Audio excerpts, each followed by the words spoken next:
So my name is Paweł Łabaj, and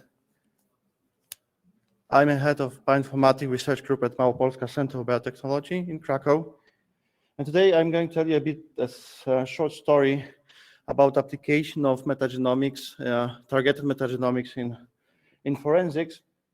And in fact, this story would not have happened if not two things. One, it was the existence of MetaSAP International Consortium, and the second, the CAMDA COSI, which is parallel, like here just happened Monday, Tuesday.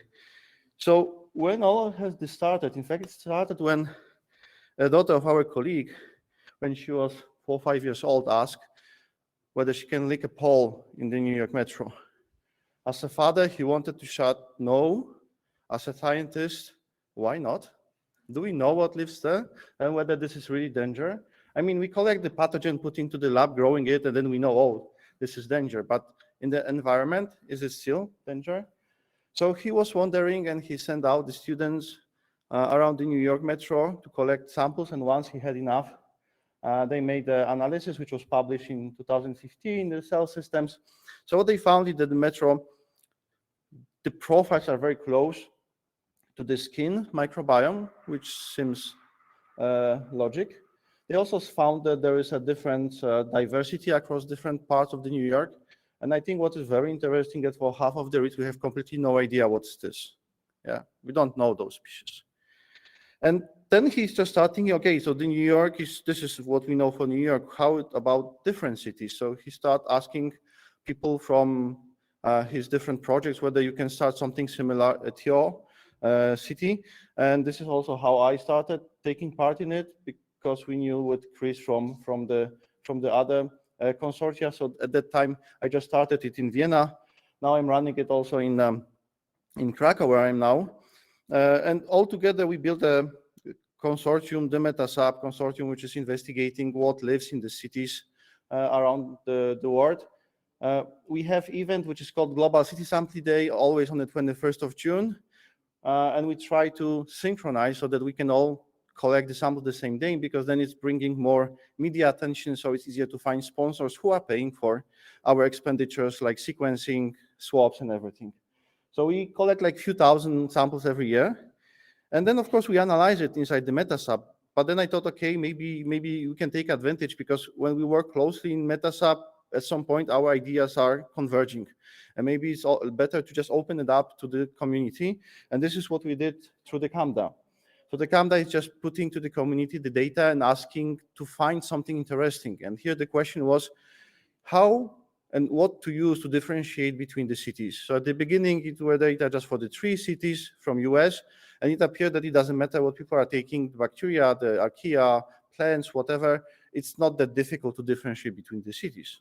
So then we start giving more and more data, and there were 2 types of the questions: whether you can classify from where the sample is coming from, if the reference city location is in the database, or whether you can also predict if it's not known, if you can predict the origin of the sample. So what we have learned is that the community has managed to publish, based on these challenges, over 20 papers in the Biology Direct and Frontiers in Genetics. But I think what is very important is it really doesn't matter how we are looking at the data. The classification is pretty simple. And we can use the taxonomic profile, we can use the functional profile, we can also look to the raw data and just build the k-MER-based profile, and it's all working. However, on the global scale, there are some odd misclassifications, like Lisbon, New York, Tokyo, Auckland. And when we start looking closer, it became clear to us that it's due to the fact that the microbiome, the whole community live in the synergies, which is connected with the environmental factors, ecological niche. So if there are some similar ecological niches due to environmental factors, then also the microbiome profiles might be similar. And it also leads that because this ecological niche between 2 different points on the Earth is not changing linearly, that's why the multilateration will never work. So the prediction of the origin of the sample is simply not possible with the current resolution of the data we have. More or less at the same time, similar ideas appeared in the 2 papers. One there where the soil also was studied, the second where the sewages were studied.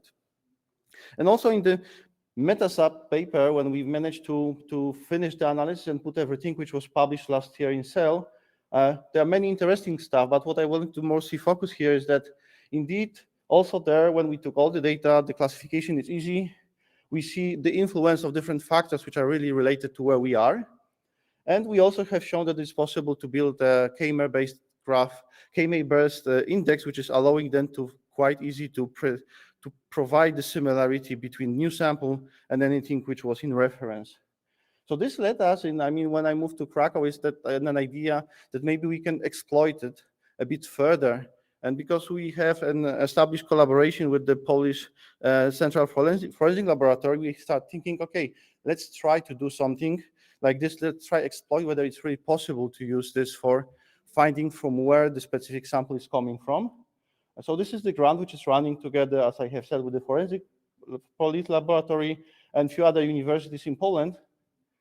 And what we did, so we, based on analysis of about 20 years of the climate in Poland, we selected the set of 80 locations where we picked 3 sampling sites, and from each of the sampling sites, through each of the seasons, so 4 times over the year, we have collected a soil sample. So we have almost 1,000 soil samples. Each of them was sequenced very deeply because 120 million reads. In addition, we, using the COBOL toolbox, we have collected plenty of metadata. We also run the physical-chemical analysis of the soil samples, and we pair it with the open weather map. So this is huge amount of data which we are still processing.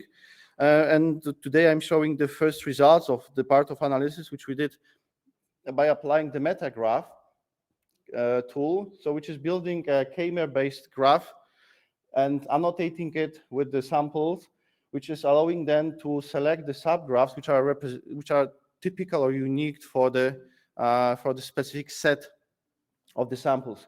It also allows to do the differential querying. It means that if I want to find, okay, find me something which is only in these 3 locations but nowhere else in the Poland, it can extract such subgraph, and from this subgraph then we can extract the unitics, so the sequences which are unique for the specific set of the samples.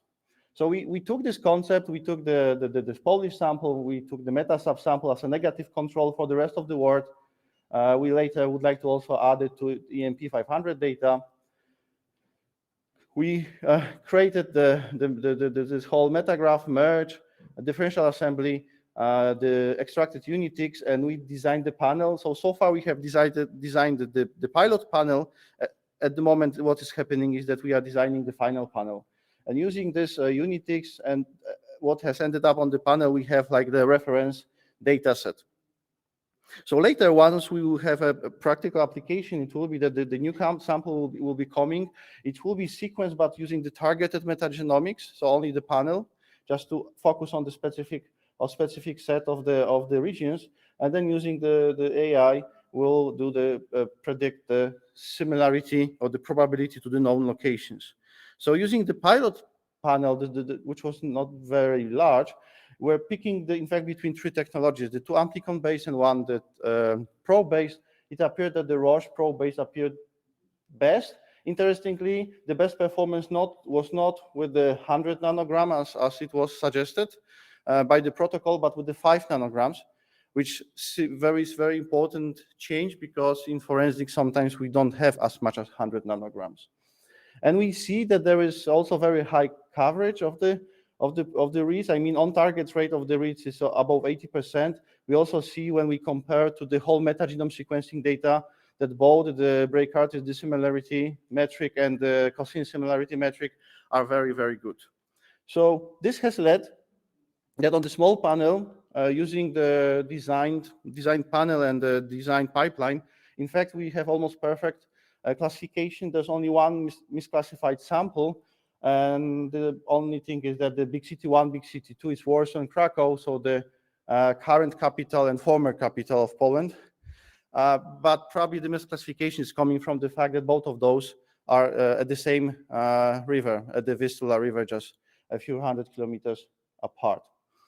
So the work is still ongoing, but we see that for a country like Poland, which is very homogeneous in terms of the landscape and the climate, This approach is working, which means that for bigger countries where there is a bigger diversity in the climate niches with the landscape and so on, it also should work. And this is what we are looking for as a follow-up. Of course, here we are using the k-mers. So on the panel, we are putting both the unit ticks, which we can then associate with the known species, but also we put ones which are completely not known. Yeah, because in this case for classification, we don't care whether it's known or not. But at the same time, we are producing a lot of data, which later would like to investigate also from the synergy perspective. So this is all work which is still ongoing, and this is at the moment, for now, final results. I hope that next year I could show the final ones once the big panel will be ready. So I would like to thank my team to support me in all those work and doing it. I also would like to say that we are looking for a postdoc and PhD in this and related projects. I also would like to thank the funders of this study, so National Center for Research and Development, as well as the partners who are working together with us in the consortium. Thank you for your time and your attention.